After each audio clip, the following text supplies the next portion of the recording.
When that night came in Kansas City, I just broke down in front of the fans because music is the only thing that I loved at that time. It felt like music was rejecting me. Wyatt Flores is part of a new wave of country music. You can aim my eyes for watching me leave. Aim my shit chase you down feet. He's been gaining wide acclaim for his genuine, emotive style of songwriting. And it's earned him a huge following across both social media and traditional country music platforms. But he's also had his fair share of challenges and says he wants to be as open as possible about those moments. Wyatt, thank you so much for joining me today. Thanks for having me. Country music is having this massive surge in popularity at the moment. What do you think that it can offer audiences? I think that country provides more of a truth, I guess, is the best way to put it. Country just has this more sensibility of realness, in my opinion, and we're not scared to talk about it. I'm taking life lessons. Grown my hair too long. Become a vagabond. When it came to country having its wave and that being trendy, I really think it was COVID. I think people were starting to have these realizations in their life and needed something that was a little bit deeper. And then next thing you know, I was lucky enough to catch the wave on that, and my music took off. All you need is a pandemic. Yeah, I guess all you need is a pandemic and things will work out in the country world. You attained a lot of viral fame for your song, Please Don't Go. Do you mind telling me the story behind it? Times are getting hard. Hits you like a bullet through your heart. As soon as the song came to life, I sat my two best friends down and I played them that song. And remind you, my two best friends, they actually just would bully the hell out of me over me playing music. And they actually ended up both crying at the table. And then about 5 months later is when I finally made one TikTok where I explained the actual meaning of the song. It was a song about you know, the person that you love, and you see them going through the struggles and you're starting to think that they might do harmful things to themselves. And that was where I was back in that time. I was in a really rough relationship that was, me and her were both just holding on for dear life. Can you tell me a little bit about why you think audiences connect with it so much? I think for the longest time, mental health wasn't really prioritized at all. And I think that's shined a little light in the darkness. And sadly, more people out there than we really want to admit have committed suicide, or someone around us. I mean, hell, right before I came here, I had to go to another funeral of the same situation. And it's more common than we really want to give credit to. And yeah, so I'm grateful that people are holding on to these songs, because a lot of times they're telling me that that song has helped them live out another day, and that's all you can ever hope for. You opened the video for Oh Susanna with this clip of you talking at a gig about how you're struggling with your mental health. This is the only thing that I've ever cared about, and for some reason I can't figure out. I don't feel a thing. Why did you decide that it was important?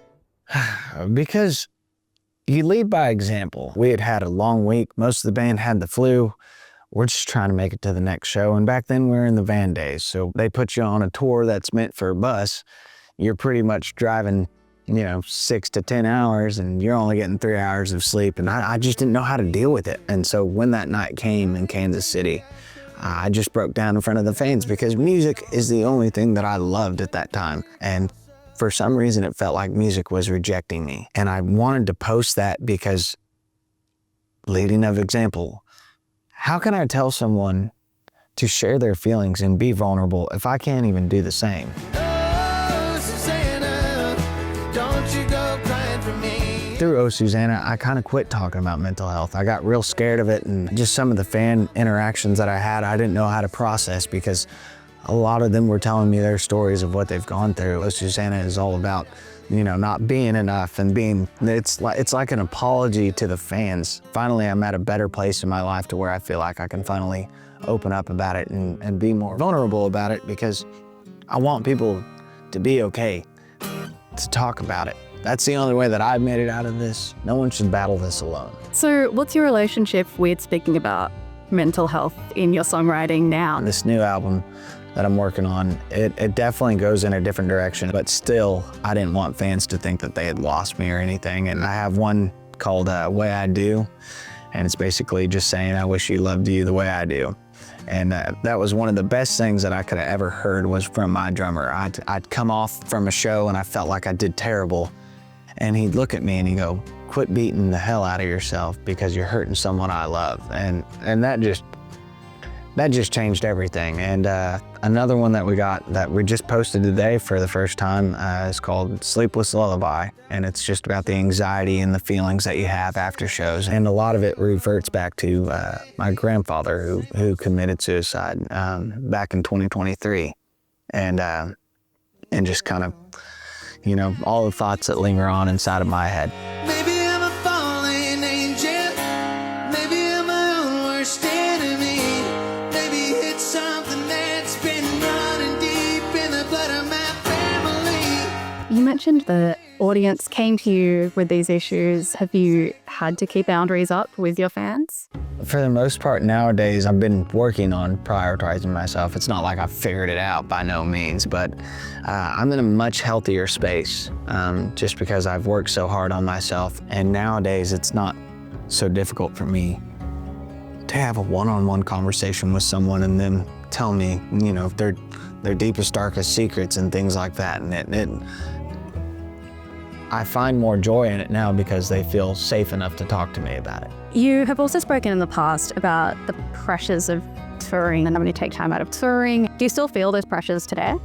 Well, of course. I mean, I went from being a nobody kid, from Oklahoma, working construction, and then all of a sudden, next thing you know, my face is blown up on billboards. I played music solely because I loved it, and that's the only time where I felt at peace. And through that, everything changes. You have people that are looking up to you. I'm 24 years old and I have a whole crew that is feeding their families off of my name. And that pressure starts to build and you feel that and the weight of having fans every single night. I still have anxiety. I had anxiety before our show in Melbourne to where I was shaking, but like I was perfectly fine. I was happy, I had a great day, and then all of a sudden right before the show, I'm starting to shake. Have you found anything that helps to ground you?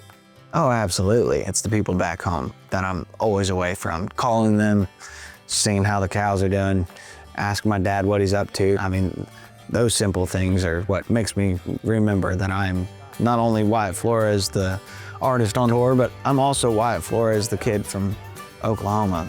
I always have to keep reminding myself that all I have to do is go sing the songs that I wrote for people that care to hear those songs. I care so much about this and I care so much about my fans that I want to give them the best product of myself every single night. My message is to give people hope, trying to give people hope to live life as full and as possible as they can because that's what I'm good at. Edges